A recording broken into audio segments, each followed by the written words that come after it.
Welcome friends, this is Wood Meets Powers. Okay guys, today what I'm going to show you guys, you're cutting firewood and your chainsaw quits. Alright, it may not be your carburetor fuel pump.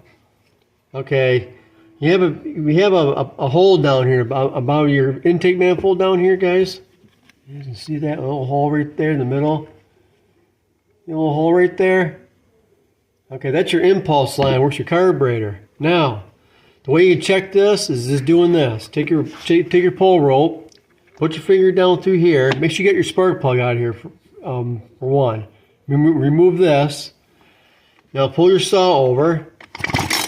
Oops. Pull your saw over like this.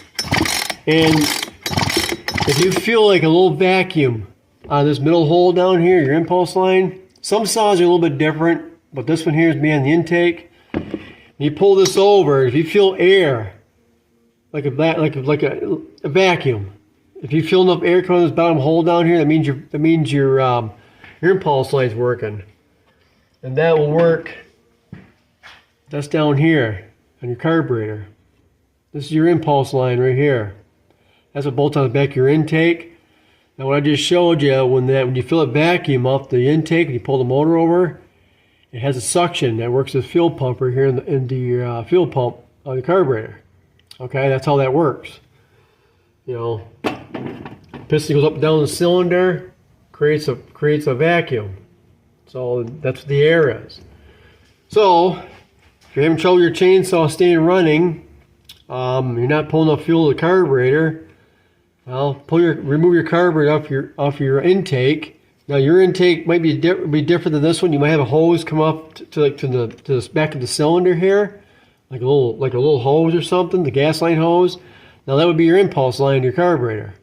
They're all made a little different, but on these models, the Craftsmans, the Poulan Pros and Poulans, they're all made like this.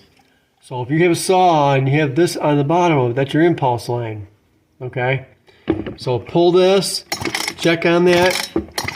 If you feel a lot of air, like I do, real consistent air, that means your impulse line's working, and your fuel pump, your carburetor will work too. And that's what works your carburetor, your fuel pump, the bottom bar down here in the fuel tank. So, anyway, guys, that's it for now. I just wanted to bring it to your attention. Okay, thanks y'all so much for watching, and I'll be back later with another video. All right. Thank you all so much. Bye.